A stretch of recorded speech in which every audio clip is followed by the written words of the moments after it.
Shabbat Shalom, queridos amigos. Hoy vamos a estudiar la parashá Miketz, que es una parashá muy especial y que comienza así. Y fue que al final de 2 años el faraón soñó que estaba junto al Nilo y del río subían 7 vacas robustas y hermosas a la vista que pastaban en la fértil tierra. Y tras ella subían del río otras 7 vacas muy escasas en carne, de aspecto desagradable por su escualidez, las cuales se detuvieron junto a las otras en la orilla del río y las vacas flacas devoraron a las vacas gordas y el faraón despertó. Pero volvió a dormirse y soñó con 7 espigas firmes y buenas. Subían en una misma caña y tras ellas subían 7 espigas delgadas como consumidas por una sequía. Las espigas malas se comieron a las sanas y el faraón se despertó y se dio cuenta que era un sueño. El Shabbat, mis amigos, de la parashá Miketz casi siempre es el Shabbat de Hanukkah. Y se sacan 2 Sefer Torot porque se leen las 7 aliot de la porción de la semana, que recoge la energía que cada uno de los días aportó a nuestra vida y se vierten como lluvia por nuestros canales psíquicos.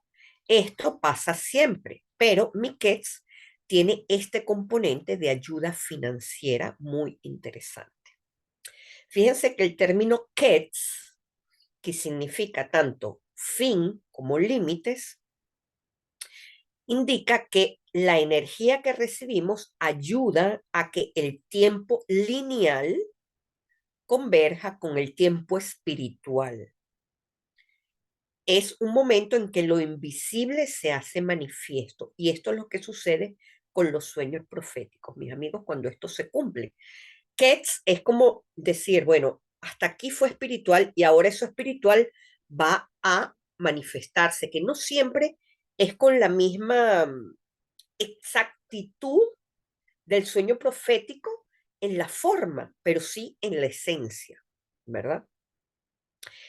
Y como se pueden dar cuenta, esto está en verde, mi Ketz. Mi es como decir en el interior de Ketz, en el interior del final. El interior del final es el principio de lo que sigue, ¿verdad? Luego tenemos la palabra número 2, shenatim, ¿verdad? Que la tenemos en amarillo. Esto simboliza la dualidad. Podríamos decir que luz y oscuridad, abundancia y escasez, arriba y abajo, es también la dualidad. Es decir, son ciclos naturales. Aquí los 2 años representan un periodo de preparación en el cual las fuerzas internas del universo, manifestadas en el plano humano como desafíos, están a punto de revelar su propósito. En fin, no es simplemente un término temporal, sino un portal hacia una realidad más elevada. El texto describe al faraón de pie sobre el río. En la Cábala, el río representa las corrientes de la abundancia divina, el flujo de la Shefa que emana de los mundos superiores. Sin embargo, Faraón está sobre el río y no dentro de él. Esto sugiere que el ego y la ilusión del control humano intentan dominar las bendiciones divinas, desconectándose de su fuente, mis amigos. Cuando nosotros controlamos, cuando somos controladores, estamos matando a la intervención divina en los acontecimientos de nuestra vida. Entonces, es importante entender que cuando dejamos fluir las cosas, nosotros estamos dentro del río y no sobre el río. ¿Okay? La Torah usa la palabra ha-yeor cuando se refiere al río, pero Rashi nos explica que ningún otro río en la Torah se llama Yeor, sino el Nilo. excepto del Nilo, porque todo el país Egipto está lleno de canales construidos artificialmente, llamados Yehoraim, y el Nilo desemboca en ellos y los llena de agua. Fíjense la diferencia que vemos en el Génesis. Tenemos Génesis 2:6, cuando nos dice, pero un río brotaría del suelo y regaría toda la superficie de la tierra. Veer, un pozo, Veer es un pozo, Yala min haaretz, y un río brotó desde el interior de la tierra. Haaretz representa al mundo físico en su totalidad, al reino global y al macrocosmos. Es un término asociado con la manifestación general de la creación, incluyendo tanto lo cultivable como lo incultivable. Simboliza la dimensión potencial de la existencia, lo que está listo para ser refinado y elevado. Eso quiere decir, mis amigos, que tanto lo que naturalmente es incultivable puede llegar a ser cultivable cuando nosotros ponemos nuestras acciones sobre ellos, ¿ok?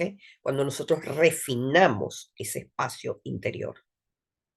Es así como el desierto puede ser una increíble, un increíble terreno de cultivo.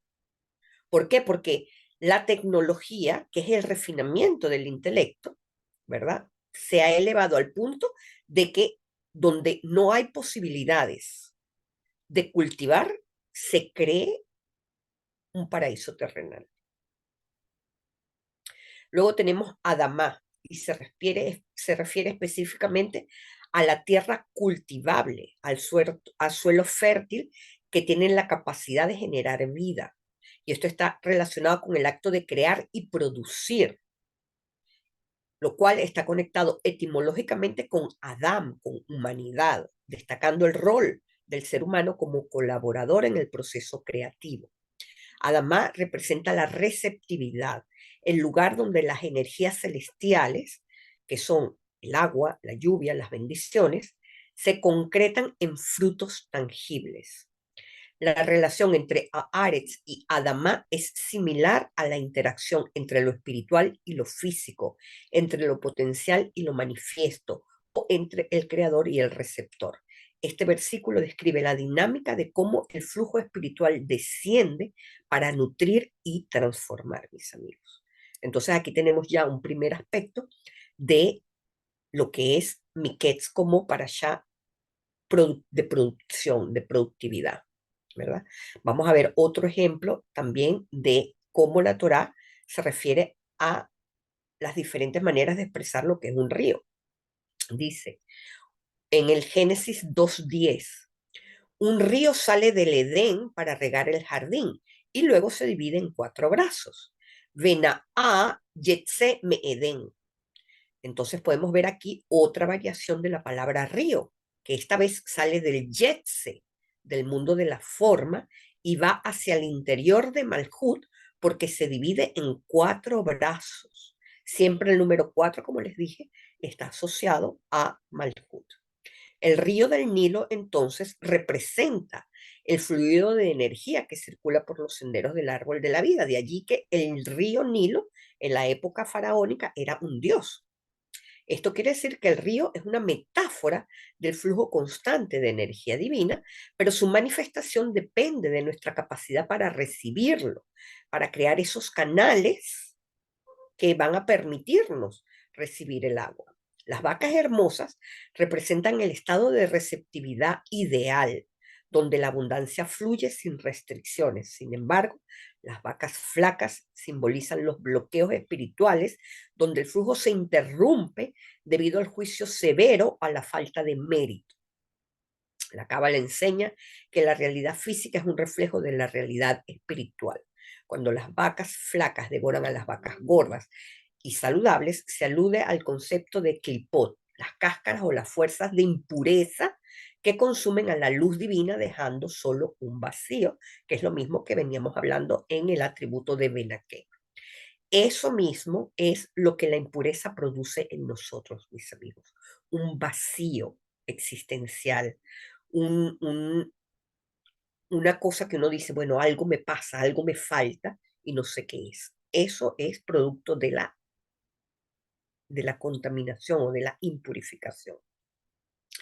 Este proceso ocurre cuando no canalizamos adecuadamente las bendiciones que recibimos que vienen purificadas, lo que lleva a un colapso espiritual y material.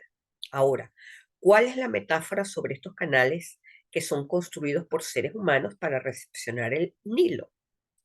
En el contexto de las corrientes del Nilo, estos canales simbolizan el intento del ser humano por interactuar con las fuerzas divinas, estructurarlas y canalizarlas hacia sus propósitos en el mundo material.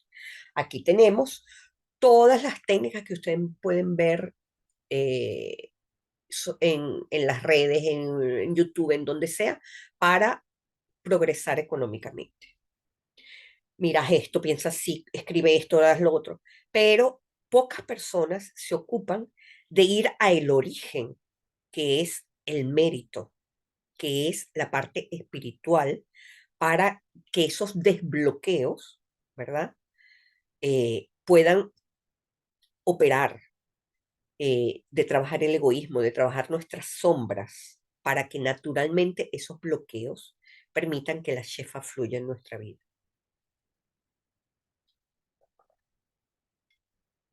Entonces, el río es una manifestación de la energía divina similar al canal que conecta las cefiros superiores con las inferiores. Es una fuerza incontrolable por naturaleza, un flujo infinito que necesita ser filtrado, recibido y dirigido para poder ser útil y fructífero, mis amigos. Por eso Dios nos necesita para la creación del mundo. Solo nosotros le damos utilidad al fluido divino para refinar la vida en el mundo y en el ser humano. Dios no lo puede hacer por nosotros. Él nos da la materia prima y somos nosotros los que tenemos que refinar esa energía. Recuerdo una historia de Rabbi Akiva, que lo llamó un emperador y le dijo eh, que si Dios era tan omnipotente y poderoso, ¿por qué el ser humano no nacía circuncidado? Y Rabbi Akiva le dijo, ya regreso. Y fue y trajo una espiga de trigo y le dijo, y trajo un pastel en otra mano y le dijo, ¿cuál de las dos te comerías? El pastel, por supuesto. Bueno, la espiga de trigo es la materia prima que nos da el creador y el ser humano es el que confecciona el pastel. Es el refinamiento de esa espiga de trigo. ¿Qué es más apetitoso? ¿Lo que nos da Dios o lo que hace el ser humano? Y el faraón no, el emperador, no tuvo más que quedarse callado. Y como bien vemos en los senderos, las letras hebreas son los corceles que transmiten el pensamiento divino a todo nuestro sistema nervioso. Ellas circulan por nuestras venas y arterias y también quedan encapsuladas en el aire que respiramos porque la luz del astro solar las proyecta a todo el cosmos. El ser humano, al construir canales para el Nilo, está cumpliendo con su papel de mecabel, de receptor, y de metaquén, que es corrector del diseño cósmico. El trigo se convierte en un pastel. Es una corrección para que podamos consumir el trigo, que en su estado original no es consumible por el ser humano. Es una energía muy sutil. Nosotros tenemos que trabajarla para poderla consumir. Y así es todo en la naturaleza, mis amigos. Entonces, los canales representan el esfuerzo por crear vasijas que puedan contener atributos refinados del alma, que permiten al individuo recibir y manifestar la energía divina sin perderla ni corromperla. El ser humano es, en esencia, un canal viviente, mis amigos. Su propósito en la creación es actuar como un puente entre los mundos superiores e inferiores, entre el creador y la creación. Nosotros tenemos que mejorar el esbozo del Adán de barro creado por la naturaleza, creado por Elohim. y tenemos que llegar a ser el Adam Kadmon, que es el prototipo original del hombre pensado por este espíritu divino, Yud-Kevavkei. ¿Okay? Así como los canales del Nilo requieren ser diseñados, excavados y mantenidos, el alma humana necesita constante refinamiento y preparación para poder recibir la luz divina sin distorsionarla. Y fíjense que el cavado de los canales del Nilo representa el trabajo espiritual, que es el Avodat Hashem, el servicio a Dios. Implica vaciarse del ego y de los deseos bajos para poder convertirnos en recipientes puros. Luego tenemos la forma del canal, el mundo de Yetzirah, que representan los atributos personales del individuo, moldeados por sus elecciones y por sus acciones. Cada canal es único, reflejando la forma en la que cada alma interactúa con la luz divina. Es única y exclusiva para cada persona, mis amigos. Y luego tenemos ese flujo que fluye cuando ese canal se forma. Y es la abundancia que circula por los canales de esos canales que hemos trabajado, y esa es luz divina que solo puede manifestarse plenamente cuando encuentra un recipiente adecuado. Si el canal está bloqueado o mal diseñado, el flujo se interrumpe. Y esa es la razón por la cual nosotros no nacemos con toda la capacidad de recibir la abundancia que merecemos. ¿Por qué? Porque nuestra vasija está mal diseñada, no tiene la capacidad de aceptar toda la abundancia que merecemos. Los canales construidos para el Nilo pueden ser vistos entonces como paralelos a las sefirot que canalizan la luz infinita de Ein Sof hacia los mundos inferiores. El Nilo, si lo vemos como una fuente divina, corresponde a Keter, el manantial inagotable de luz, mientras que los canales representan el proceso de filtración a través de la sefirot, de Geset a Malhut. Geset, por ejemplo, es el flujo inicial, libre e ilimitado, como es el Nilo mismo. La Gébura vienen siendo las construcciones de límites y estructura representadas por los canales. Tiferet es la armonización del flujo natural de acuerdo a las necesidades del ser humano, de acuerdo a la necesidad de cada uno. Y Malhut es la manifestación final del mundo físico donde el agua nutre la vida. Entonces, eh, lo que tenemos que entender, mis amigos, es que el desafío radica en mantener la humildad de recordar que todo lo que recibimos es un flujo proveniente de una fuente superior y que los canales son solo herramientas, no posesiones. Solo así podemos convertirnos en verdaderos recipientes para la luz divina, capaces de transformar el flujo infinito del Nilo espiritual en vida, en bendición y en propósito. El hecho de que el faraón se despierte después de este sueño, del de las vacas, ¿verdad? Simboliza un momento de potencial redención. ¿Y qué sucede después? Él se vuelve a quedar dormido.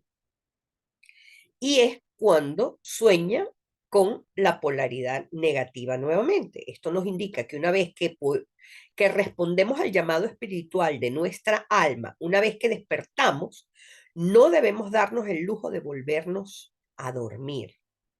Y esto estoy hablando de el despertar espiritual. ¿Por qué? Porque enseguida activamos al sistema de alertar del subconsciente colectivo, quien a su vez se activa para poder volver a atraparnos y hacernos olvidar lo que ya habíamos entendido. Por eso ocurren estos autosaboteos. El problema está en que cuando el subconsciente, cuando ya despertamos una vez y el subconsciente nos atrapa nuevamente, nos pone en un nivel más bajo de donde habíamos despertado antes. ¿Okay? Entonces es muy importante no dejarnos sabotear cuando tenemos esa inquietud por respondernos las preguntas existenciales. ¿Para qué estoy aquí? ¿La vida es esto solamente?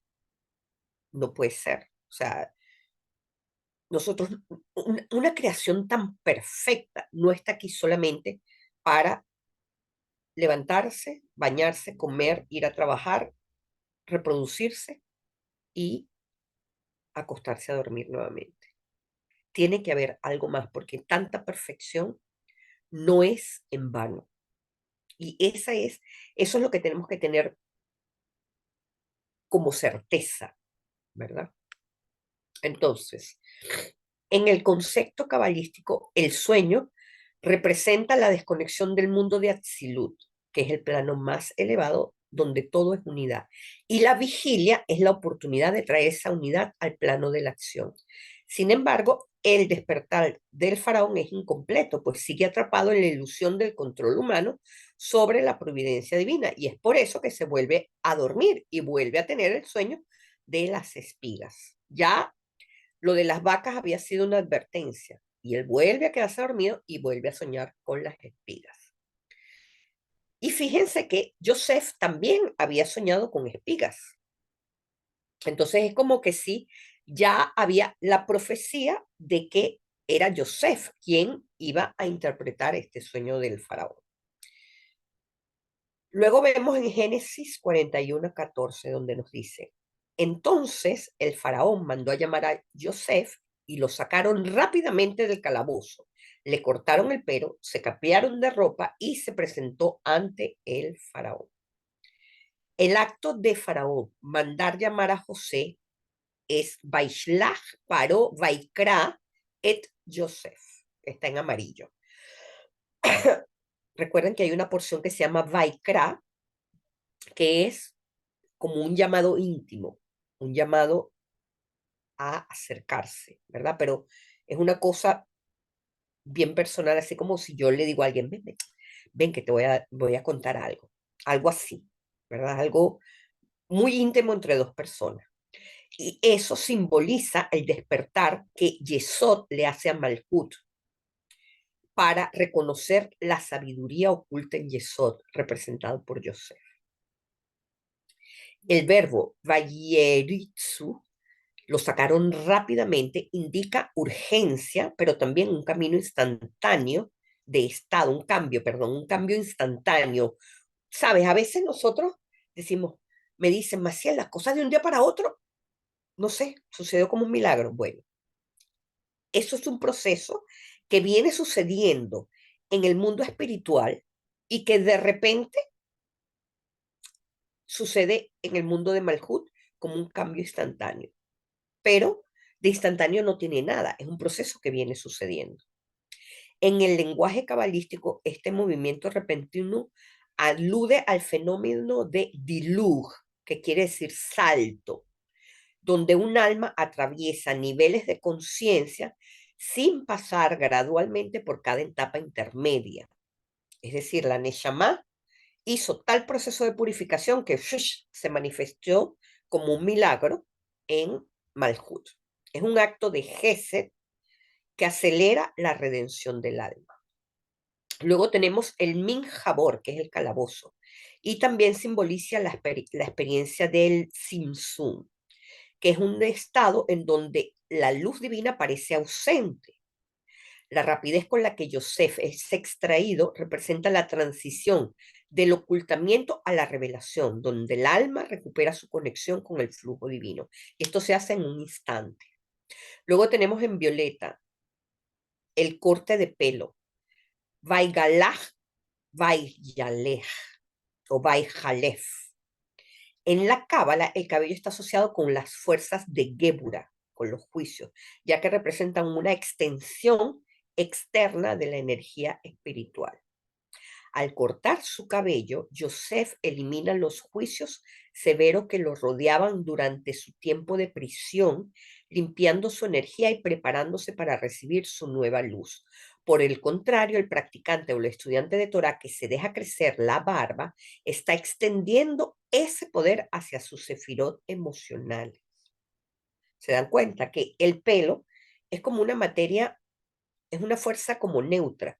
Puede extender tanto el juicio como el estudio, como la misericordia. Entonces, La barba, por ejemplo, en los estudiantes, ayuda a que esa fuerza que viene por el estudio de la Torá se extienda hasta el corazón y atrape la energía de Da'at que está en la nuca, en el cuello, que el cuello también es paró, es faraón, ¿ok? Entonces, em, tenemos esta interpretación en el corte del cabello. El cambio de ropa, que es muy importante. Shimlotaf, en morado. La ropa simboliza las capas externas del alma, la forma en la que nos presentamos al mundo y cómo canalizamos esa luz divina. Al cambiar sus vestiduras, Joseph refleja atrás su antiguo estado de confinamiento y miseria para vestirse con un nuevo rol y propósito. Y este acto refleja un proceso que en Kabbalah se llama Itlapshut, vestirse, donde un alma adopta un nuevo nivel de conciencia y misión. Y esto es lo que nosotros normalmente deberíamos estar haciendo constantemente. El concepto de Itlapshut o Itlapshut, que literalmente significa vestirse o encarnarse, es profundamente significativo en la Cábala y en el judaísmo, ya que se describe como que las almas y la energía divina se visten o se encarnan en diferentes niveles de la realidad, mis amigos, permitiendo que lo infinito se manifieste en lo finito. Y esto sucede mucho, mucho, mucho cuando vamos a Israel y regresamos. Nosotros traemos de Israel vestiduras que van a irse encarnando durante todo el año después que sigue el primer y el segundo año que siguen, después que venimos de Israel, esos niveles se van encarnando y vamos cambiando y vamos operando cambios increíbles de conciencia en nuestra vida. ¿Por qué? Porque en Israel es donde contactamos con la Neshama colectiva de la humanidad. Entonces, este proceso no solo se aplica a la relación entre el creador y la creación, sino también a la manera en que un individuo asume y expresa una nueva misión espiritual, como lo vemos en el caso de Joseph. Él en la cárcel tenía la misión de mejorar las condiciones de los prisioneros y ahora cambia a una nueva misión de mejorar las condiciones de todo Egipto, que va a ser prisionera del hambre, del deseo de control del faraón. En el contexto cabalístico, el alma es una chispa divina que debe vestirse en cuerpos y contextos específicos para cumplir su propósito en el mundo físico. Este acto de vestirse implica adoptar herramientas, roles y formas externas que permitan a la luz divina operar en un plano limitado. Cada vez que uno viaja, mis amigos, así sea de vacaciones, uno está ampliando su percepción de la vida y esto permite que nuevos niveles de conciencia se vistan en nuestra Neshama. Quiero que veamos la diferencia en Génesis 3:7, cuando dice, entonces se le abrieron los ojos a ambos, estamos hablando en el caso de Adán y Jabá, y vieron que estaban desnudos. Entonces cosieron hojas de higuera y se hicieron cinturones. Cinturones en amarillo, Hagorot. Fíjense que en verde nos dice, Vatipacanah enei sheneim. Antes del pecado, Adán y Jabá vivían en un estado de perfecta unidad con lo divino, donde no existía separación entre su cuerpo físico y su alma espiritual. Su desnudez no les causaba vergüenza porque veían su cuerpo como instrumento de expresión divina, sin ego ni egoísmo. Sin embargo, al comer el fruto, adquirieron una conciencia dualista que separó lo físico de lo espiritual. De hecho, la desnudez espiritual significa que hay una pérdida de vestidura espiritual. Es decir, esto se llama en hebreo levush ruhani. Esta vestura espiritual envolvía y protegía la conexión que había con la divinidad. Al perder este estado, se sintieron vulnerables y expuestos. Fíjense que nadie les dijo, están desnudos. Ellos mismos se dieron cuenta. ¿Por qué? Porque se vieron expuestos porque se cayó esa vestidura espiritual. Y este intento de reparación, que es la confección del cinturón con hojas de higuera, refleja este intento por restaurar esa conexión, aunque lo estaban haciendo desde un nivel ya inferior, porque ya el vestido se había caído. Entonces, en lugar de que sea un vestido integral, se limitaron a un cinturón que cubre y restringe áreas específicas, las áreas íntimas, dejando otras partes descubiertas. ¿Ok? ¿Qué quiere decir eso? Que la caída fue eh, una caída espiritual, pero no fue tan drástica. Entonces ellos lo primero que hacen es cubrir sus partes íntimas. Entonces el cinturón, fíjese que por eso se dice eh, eh, Hagorot, está asociado con la céfira de Yesod, que es el fundamento, que actúa como un canal restringido entre los mundos superiores e inferiores. Por eso es que el pudor es muy importante para que Yesod fluya hacia Malhut. Es hacer que Yesod esté vestido de modo de que esa Neshama esté protegida, ya que no tiene el vestido espiritual, esté protegida con hojas de higuera, esté protegida con eh, esta necesidad de contener nuestros impulsos sexuales. ¿Ok? Entonces, esta Sefirá de Yesod regula el flujo de energía, asegurándonos que no se desperdicie ni se contamine.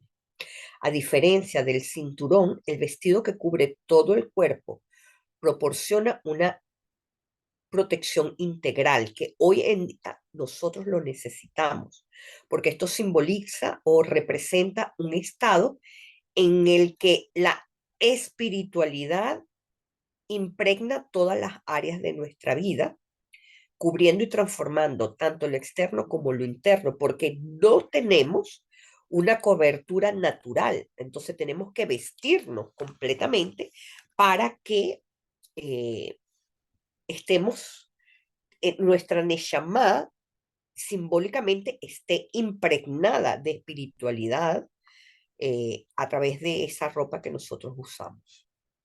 Entonces, los vestidos del alma, según la Cábala, eh, sabemos que son el pensamiento, la palabra y la acción. Estos vestidos son canales a través de los cuales el alma interactúa con el mundo. Entonces, en este proceso de vestirnos y tlapshut, el alma, no solo se adapta a un nuevo contexto, sino que refina estos canales para alinearnos con su misión divina. En el caso de Joseph, su cambio de vestidura física simbolizan esta transformación interna, mis amigos. En esta etapa de crecimiento espiritual, el alma necesita adoptar nuevos vestidos que correspondan al nivel de conciencia alcanzado. Por eso es que una vez que uno eh, toma conciencia de lo importante que no es que exponer la desnudez en el público, ¿verdad? Es que uno empieza a ser más pudoroso con su ropa, porque esto se trata de que a través del ropaje nuestras acciones pueden, es como que si entre el ropaje, la ropa y la piel, ¿verdad? Hay un aspecto espiritual que se queda pegado a la piel gracias a la ropa que tenemos. Y por eso es que no dejamos partes descubiertas cuando nos vestimos. Por ejemplo, las medias panty, las mujeres, por ejemplo, los pantalones, los varones, las medias. O sea, se procura que en el momento en el que uno va a la calle, no tengas partes que están expuestas al mundo para que entre la ropa y tú haya esta especie de capa espiritual que permite que lo espiritual se quede pegado a ti. Cuando no existe la ropa, ¿verdad? Esa falta de tela hace que lo espiritual se fugue. Entonces, ahí la piel queda al desnudo. Y es a esto a lo que se refiere eh, la espiritualidad. Entonces, el proceso de vestirnos tiene varias etapas. La primera es el abandono del vestido anterior.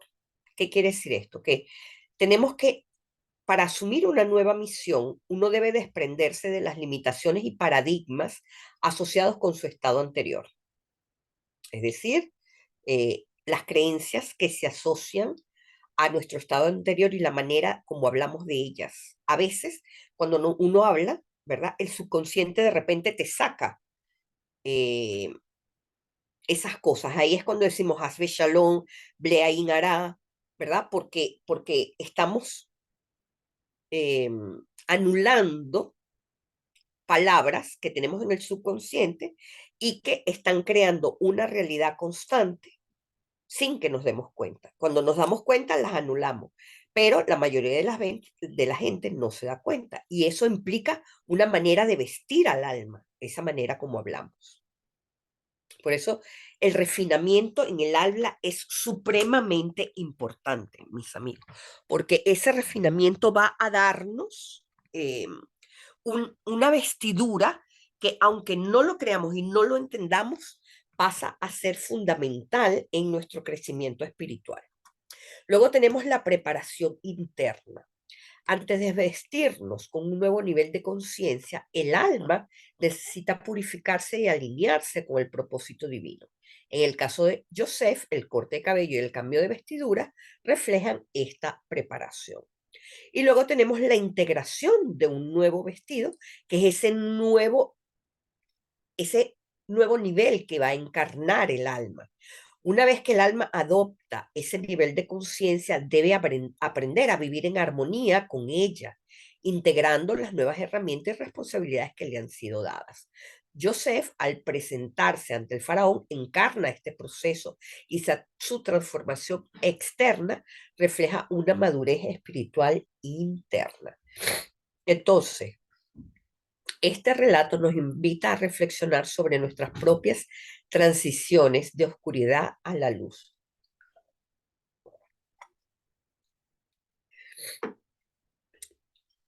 Hay momentos en los que nos sentimos atrapados, desconectados de nuestro propósito. Entonces, la intervención divina, manifestada como oportunidades repentinas, nos llama a transformarnos y a presentarnos en un estado elevado ante el mundo, mis amigos.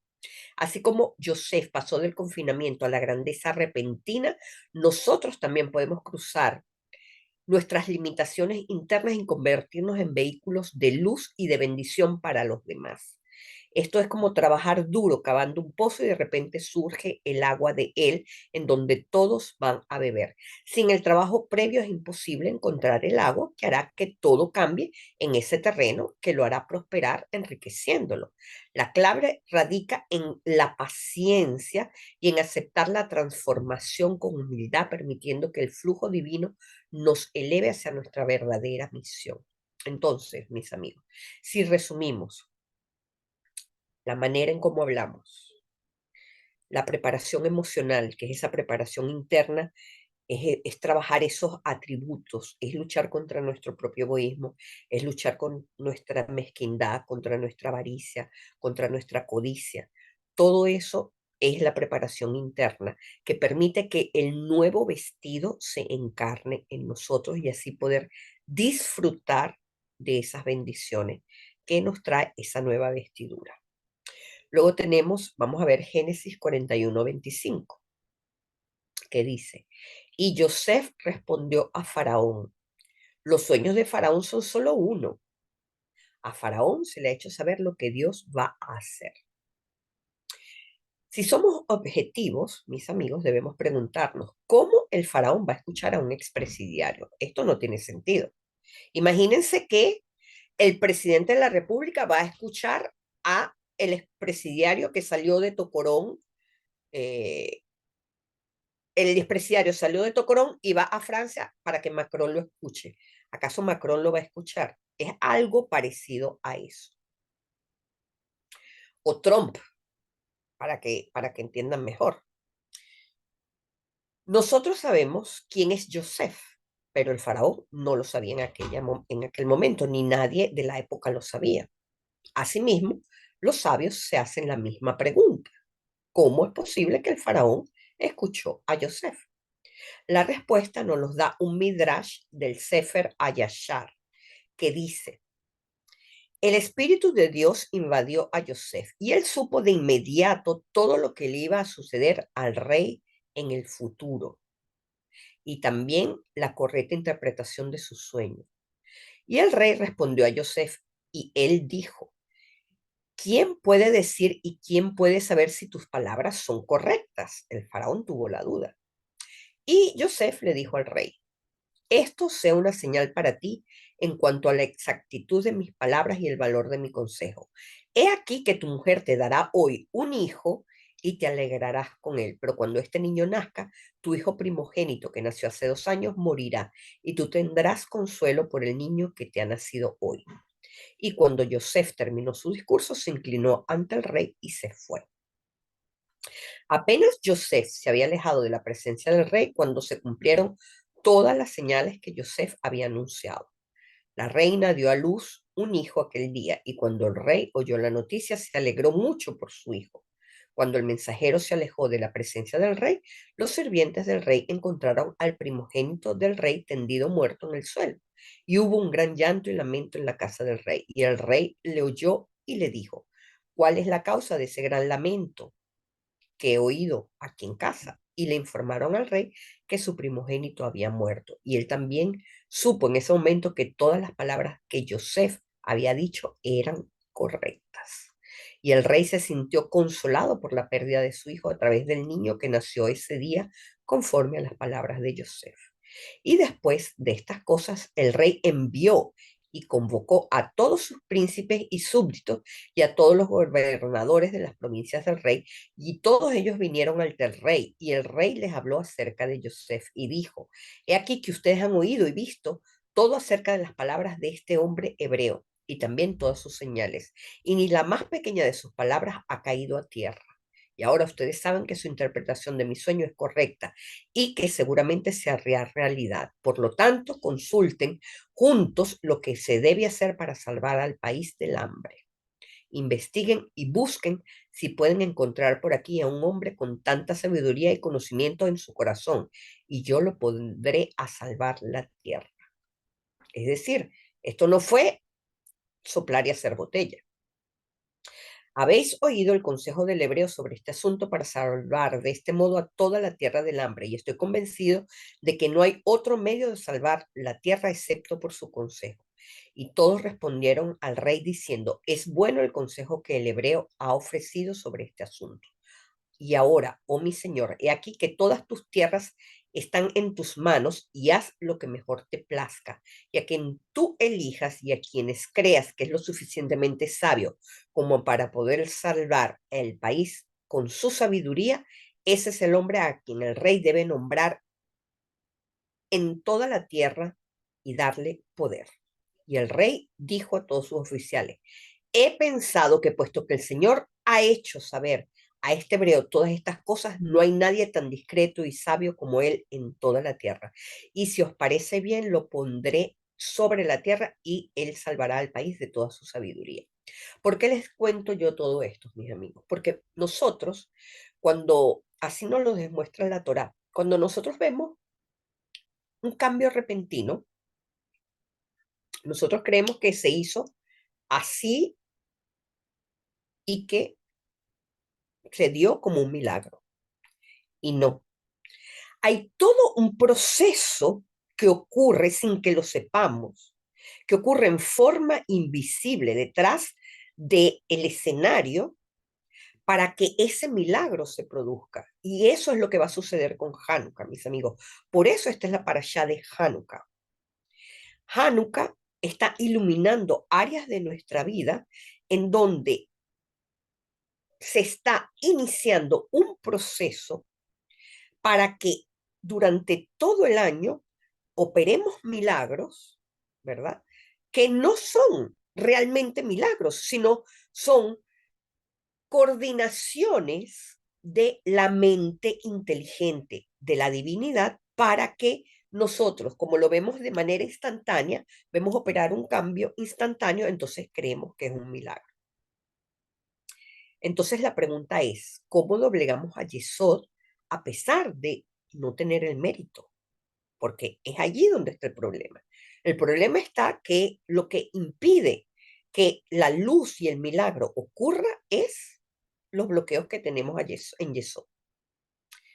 En Génesis 42:2 se nos dice, Jacob dice a sus hijos ahora, he oído que hay provisiones en Egipto. Baja y consíguenos allí provisiones para que vivamos y no muramos. La historia es la siguiente, mis amigos. Mientras los 10 hijos de Jacob iban de camino, se arrepintieron de lo que le hicieron a Joseph y se hablaron unos a otros diciendo, he aquí, sabemos que nuestro hermano Joseph descendió a Egipto. Ellos sí lo sabían porque sabían que Joseph había sido vendido a los esclavos. Y ellos daban por sentado que Joseph seguía vivo. Entonces se dijeron entre ellos, vamos a buscarlo, ya que vamos a Egipto, vamos a buscarlo por donde quiera que vayamos. Y si lo encontramos, se lo quitaremos a su amo a cambio de un rescate. Y si no nos los da, lo haremos por la fuerza, aunque tuviéramos que morir por él. O sea, ellos ya estaban dispuestos, era tanta la teshuva que habían hecho, que ya ellos estaban dispuestos a dar la vida por Joseph. Los hijos de Jacob se pusieron de acuerdo sobre este asunto y decidieron liberar a Joseph de la mano de su amo. Los hijos de Jacob descendieron a Egipto. Cuando se acercaron a Egipto, se separaron unos de otros y entraron en Egipto por 10 puertas. Los porteros registraron sus nombres el mismo día y los trajeron a Joseph por la tarde. Joseph leyó los nombres que le habían dado los guardianes de las puertas y vio que sus hermanos habían entrado por 10 puertas por 10 puertas diferentes de la ciudad. Enseguida mandó a que se proclamara por toda la tierra de Egipto diciendo, todos los guardianes de los graneros, salid y cerrad vuestros graneros, de modo que solo uno quede abierto donde todos los que estén puedan entrar a comprar. Y así fue como Joseph los unificó a todos en un solo granero. Los oficiales obedecieron y José o Joseph dio por escrito los nombres de sus hermanos al oficial encargado del granero. Y entonces le dijo, todos los que vengan a ti para comprar grano, pregunta por sus nombres. Y cuando vengan a ti, hombres con estos nombres, agárralos y envíenlos. Los hijos de Jacob llegaron a la ciudad y se reunieron. Y así se hizo. Joseph reunió a todos los hermanos y eh, el asunto es que se tardaron más de lo que Joseph había previsto. ¿Por qué? Porque ellos estaban buscando a Joseph por todas partes antes de ir a buscar la comida. Y no lo encontraron, por supuesto. Entonces, todos los días Joseph preguntaba por sus hermanos y no los encontraba. Y esto le produjo esa ansiedad que después se demuestra emocionalmente, para que ustedes vean que por detrás de la Torá hay toda una psicología que hace que la Torá se exprese de la manera como se expresa. Pasado en estos 3 días, eh, Joseph envió a hombres a buscar eh, a los hijos de Jacob por todas partes. Y estos hombres, estos hijos de Jacob, estaban en un prostíbulo, imagínense. Y de allí los mandó a traer. ¿Por qué? Porque ellos decían que Joseph era tan bello que el único lugar donde él podía estar era en un prostíbulo porque las mujeres se le tiraban encima. Y eh, Joseph los interroga y ellos le echan el cuento de cómo ellos estaban buscando a su hermano por todo Egipto. Y es así como Joseph se da cuenta que sus hermanos hacen una teshuvá.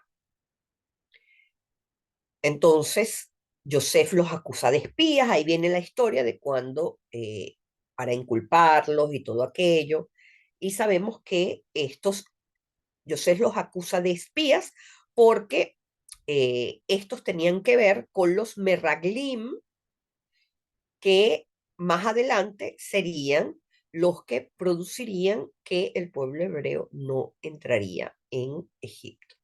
O sea, él les dijo, atención, ustedes son los espías. Les dio la oportunidad de no cometer ese error que cometieron siglos después en sus diferentes encarnaciones. Entonces, pues ahí es cuando sucede toda la historia que ya sabemos que sucede, ¿verdad? Eh, y fíjense que ellos también desafían a Joseph. Eh, Joseph le dice, si no nos entregan a nuestro hermano, mataremos y tomaremos a nuestro hermano por la fuerza. Y Joseph le dijo, precisamente por eso ustedes son espías, porque han venido a matar a los habitantes de la tierra, porque ya Joseph había escuchado lo que habían hecho en Siquem con Dina, cuando ellos destruyeron a toda la ciudad de Siquem. Entonces, Joseph sabía que eran muy poderosos y Joseph los estaba esperando allí con los soldados más poderosos de Egipto, listo para enfrentarse con ellos. Pero hubo esta especie de teshuvá, ¿verdad? Que permitió que se produjera la reconciliación a pesar de esta tensión que hubo. Y Joseph lloró. Entonces, eh, los hijos de Jacob no solo bajaron a Egipto para saldar el hambre, ellos bajaron a Egipto producto de la teshuvá que hicieron para liberar a Joseph del cautiverio en el que ellos mismos lo habían metido, ¿verdad? Entonces, por último, vamos a ver cuáles son las lecciones financieras que hemos visto a lo largo de esta porción. Porque la primera parte de la porción nos habla de los méritos, o sea, cuáles son los méritos que tenemos que tener para que la shefa fluya.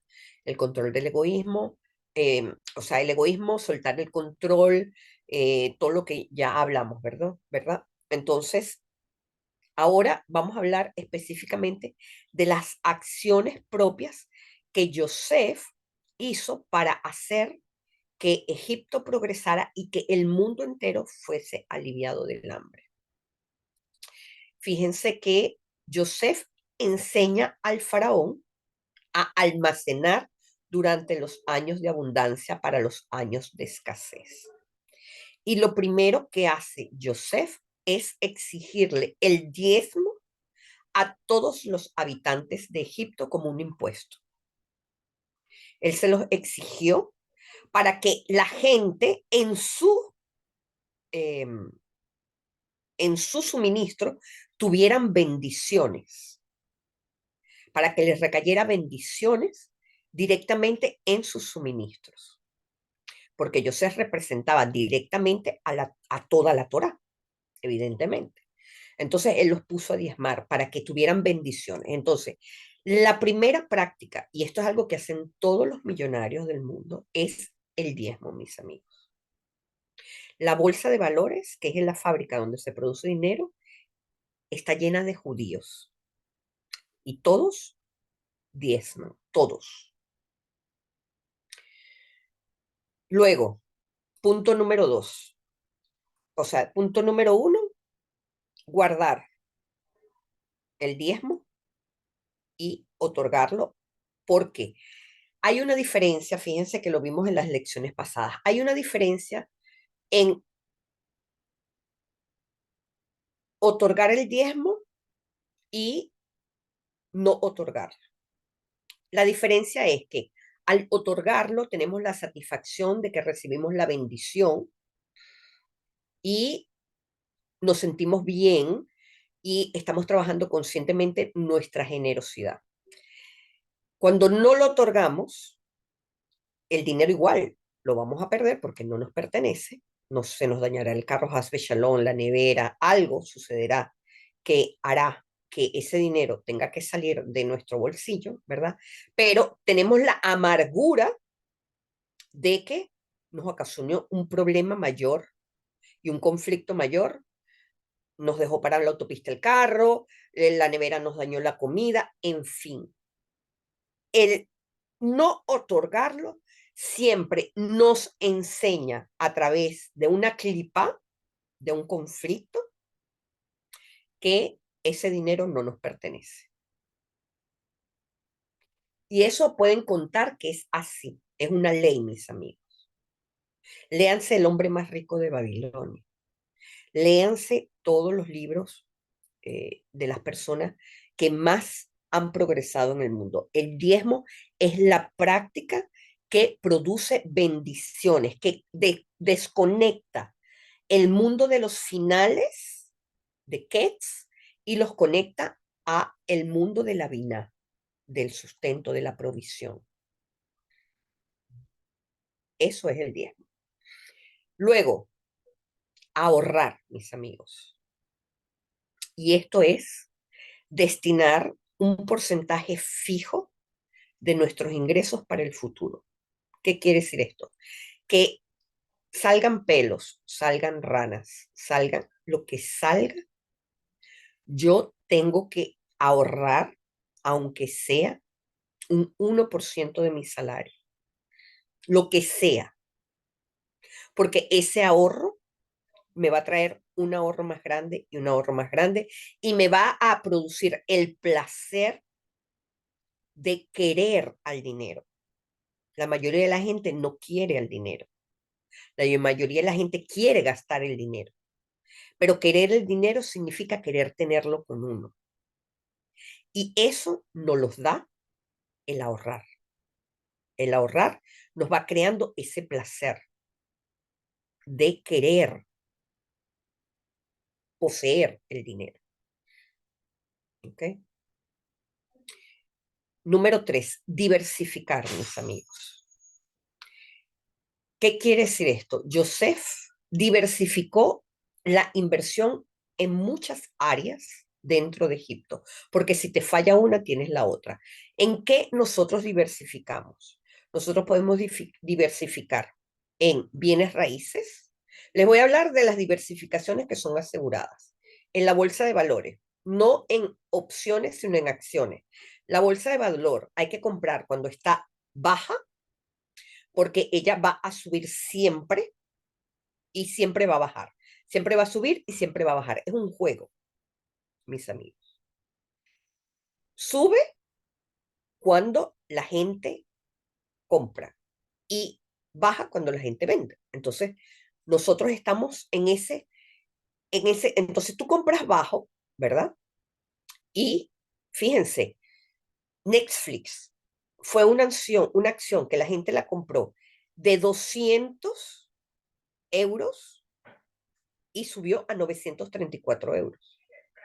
Si una persona tiene 10 acciones de Netflix, producto de una diversificación de sus ahorros, en un brinco de la bolsa se gana 10.000 euros.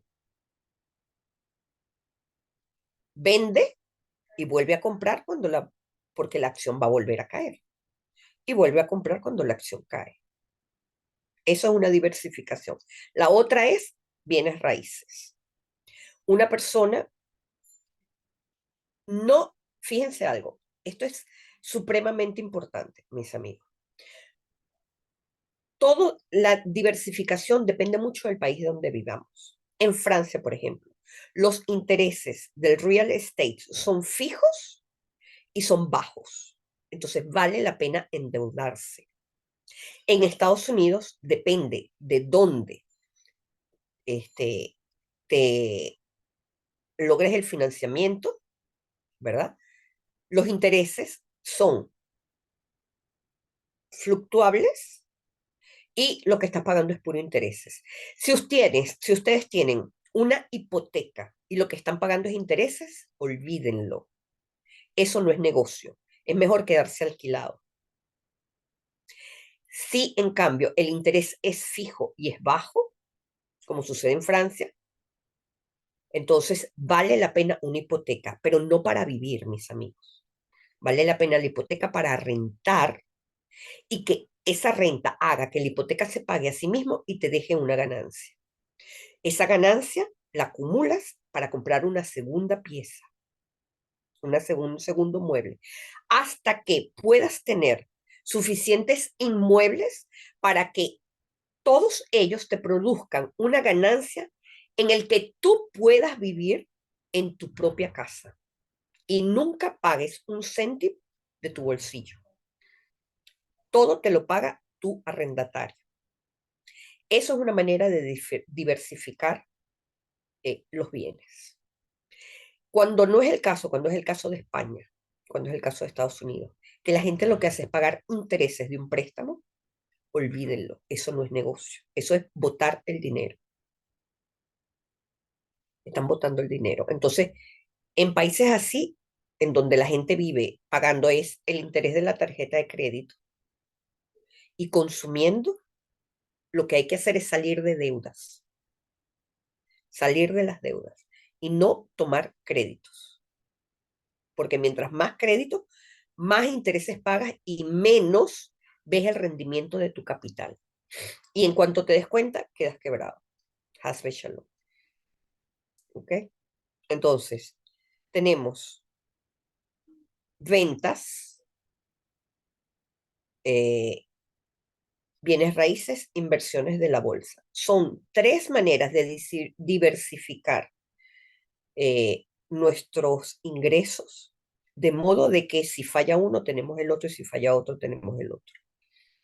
¿Para qué? Para que tengamos que no conformarnos solo con nuestro salario, sino que busquemos medios por donde la jefa pueda llegar a nosotros. ¿Okay? Yo recuerdo cuando yo era hermosa, eh, yo vendía ropa interior entre mis amigas. Yo me iba a Bogotá porque no pagaba nada para ir a Bogotá. Buscaba los más bonitos en las fábricas, que era cosa de muy buena calidad a la época, y se lo vendía a mis amigas, que eran mis compañeras de trabajo. Y nosotros así hicimos un negocio paralelo, aparte de mi salario que tenía como yo. Entonces, saben, uno siempre tiene que estar rebuscando y rebuscando y rebuscando para que sus ingresos aumenten. Y eso nos lo demuestra la Parashá Miketz. Usar la creatividad para poder generar ingresos mayores y tener el menor riesgo posible. Eso es lo que le quiero decir, el menor riesgo posible, que siempre un negocio va a producir riesgo. Es decir, yo para comprar la materia prima que voy a vender, voy a arriesgar un capital. Si no la vendo, mi capital se perdió. Eso es un riesgo, pero es un riesgo controlado. Es un riesgo que no me va a impedir vivir durante el mes porque yo tengo mi salario. ¿Comprenden? Es un riesgo que, bueno, lo puedo controlar, lo puedo hacer para poder buscar incrementar los ingresos. ¿Ok? Luego tenemos la estabilidad. La estabilidad, mis amigos, se nos da cuando nosotros gastamos menos de lo que nos ingresa. Y eso es importante.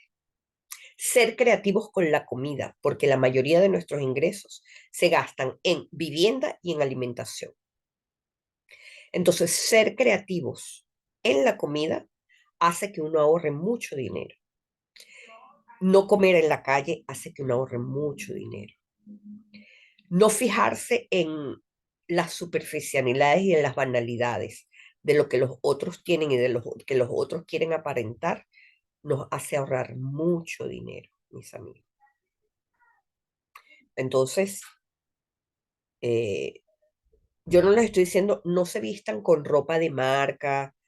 No, ¿quieres vestirte con ropa de marca? Busca ropa de calidad, pero que no sea la marca, un Louis Vuitton que te vas a gastar 3.000 euros en una cartera. Puedes buscarte una Michael Kors o una Michael Kors en Estados Unidos es barato, en Francia es caro. Entonces, ¿sabes? Todo depende del estándar, pero lo que tienes que buscar es la calidad de la bolsa. Y hay, por ejemplo, hay franelas de muy buena calidad que no necesariamente son una marca muy costosa. Entonces, uno invierte en cosas que van a durar y que no son chere chere y que nos dan estabilidad financiera a la hora de nosotros manejar nuestro presupuesto. ¿Ok? Entonces, como atributo indispensable de la libertad financiera, mis amigos, tenemos cultivar la mentalidad de gratitud y confianza, reconociendo que la riqueza fluye cuando alineas tus acciones con el bien mayor. Entonces, nosotros siempre tenemos que pensar de qué manera lo que estamos haciendo va a beneficiar a otros. ¿Ok? Así sea, bueno, estoy vendiendo ropa interior, porque esto va a ayudar que mi amiga disfrute más la relación íntima con su esposo, que metan pimienta en su relación matrimonial, que generen una mejor armonía familiar. No tienen que ser cosas muy grandes ni cosas proféticas. Ya solo pensar en cómo el otro se va a beneficiar de lo que yo hago, ya es un paso de prosperidad que esta para allá nos incita a tomar en mano. ¿Ok? Entonces vamos a las preguntas, eh, si es que tienen alguna pregunta.